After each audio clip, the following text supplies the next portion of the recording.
आपने कहा कि किसी मजहबी किताब में डायनासोर का जिक्र नहीं है। अफसोस कि आज तक किसी मैथमेटिक्स के किताब में मुझे डायनासोर का जिक्र नहीं मिला।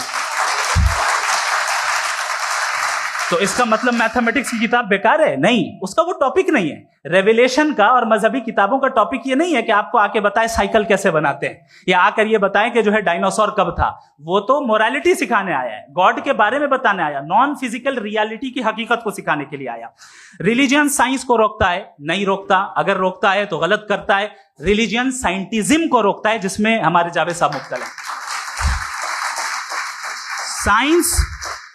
साइंस और साइंटिज्म में फर्क है।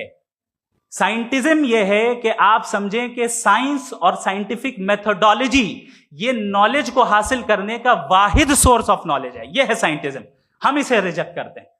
हम साइंस को तो तरक्की करते हैं, भाई आप हमारी पूरी तारीख कर लें, पढ़ लें तो आपको पता चल जाएगा। बहरहाल ये अलग टॉपिक है। उसके बाद इन्होंने एक लफ्ज कहा, वेटिकन ने फतवा दिया। वेटिकन का फतवे से कोई ताल्लुक नहीं है, दोनों कॉन्ट्राडिक्टरी अल्फाज हैं। उसके बाद उन्होंने कहा कि भाई हमें नहीं मालूम। अगर नहीं मालूम तो क्लियरली कह देना कि नहीं मालूम है, इसमें क्या हरज है। तो वही तो मैं कह रहा हूं ना कि आप कह दें कि नहीं मालूम, लेकिन क्लेम क्यों कर रहे हैं कि गॉड एग्जिस्ट नहीं कर रहा है। आप कह दें नहीं मालूम है, हो सकता है हो सकता ना हो, लेकिन आप क्लेम कर रहे हैं। The moment you say God does not exist, this is a claim, and now the burden of proof is upon you too, जैसे हमारे ऊपर है। और क्यों है मैं बताता हूं, क्यों है ये भी मैं बताता हूं। फिलोसॉफिकली जो क्लेम होता है ना, सिर्फ ये नहीं होता कि इंसान कहे पॉजिटिव क्लेम करे और नेगेटिव क्लेम करे तो बर्डन ऑफ प्रूफ नहीं है। आप मिसाल के तौर पे मैं कहूं कि फुला उस कमरे में कोई नहीं है, मैंने एक नॉलेज का क्लेम किया है। उस कमरे में कोई नहीं है, मैंने एक नॉलेज का क्लेम किया। या तो मैं कहूं मुझे नहीं पता, हो भी सकता है नहीं भी हो सकता है, this is not a claim. लेकिन जब मैं कह रहा हूं कि वहां कोई नहीं है, या मैं कह रहा हूं वहां कोई है, दोनों क्लेम है और दोनों के ऊपर बर्डन ऑफ प्रूफ है। हमारे ऊपर भी बर्डन ऑफ प्रूफ है। मैंने कंटिजेंसी आर्ग्यूमेंट दिया, इसे तोड़कर दिखाइए। आखिरी चीज, इन्होंने कहा कि खुदा दुनिया बनाने से पहले 150 साल पहले या करोड़ों साल पहले क्या कर रहा था। अरे हजरत, चलें बहरहाल मैं जवाब दे देता हूं। आप हमारे रिस्पेक्टेड पर्सनालिटी हैं, अगर आप नहीं होते तो मैं इसे एंटरटेन ही नहीं करता। टाइम, ये 100 साल पहले या 100 साल बाद, पहले बाद में अभी, ये वो अल्फाज हैं जिनका ताल्लुक टाइम से है। टाइम शुरू ही हुआ है यूनिवर्स की बिगिनिंग के बाद, तो उसके पहले खुदा क्या कर रहा था? सवाल इलॉजिकल है, ये फेलेसी है। यानी आप ये कह रहे हैं कि यूनिवर्स के बनने से पहले खुदा क्या कर रहा था? टाइम के बनने से पहले, पहले का ताल्लुक टाइम से, टाइम उस वक्त था ही नहीं, तो ये सवाल ही इनवैलिड है खुदा के ताल्लुक से। दूसरी चीज, आर्ग्यूमेंट ऑफ कंटिजेंसी जो मैंने आपके सामने पेश की है, आपने बार बार ये प्रूफ किया और ये कह रहे हैं कि गॉड ऑफ गैप्स।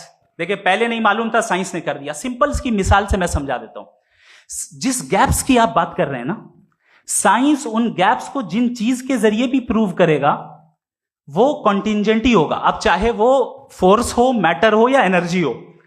लिहाजा सवाल हमारा उस वक्त भी वैलिड होगा जब तक कि आप नेसेसरी बीइंग पे ना आ जाएं।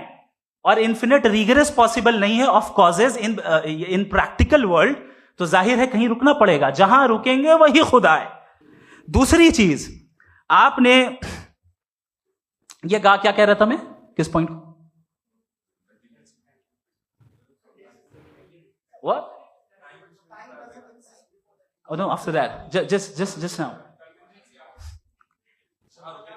हाँ, जहां रुकेंगे वही खुदा है। बहरहाल, तो टाइम का जिक्र हो गया, गॉड ऑफ गैप, सॉरी, या इसकी एक मिसाल आप ले लें। एक कार है, एक साहब ने देखा कि भाई कार जो है उसके व्हील्स कितने अच्छे लगे हुए हैं, सही जगह पे। स्टीयरिंग जो है कितने अच्छे जगह पे लगी हुई, और सीट्स कितने वेल डिजाइंड है, कितनी प्रिसाइजली ये कार काम कर रही है।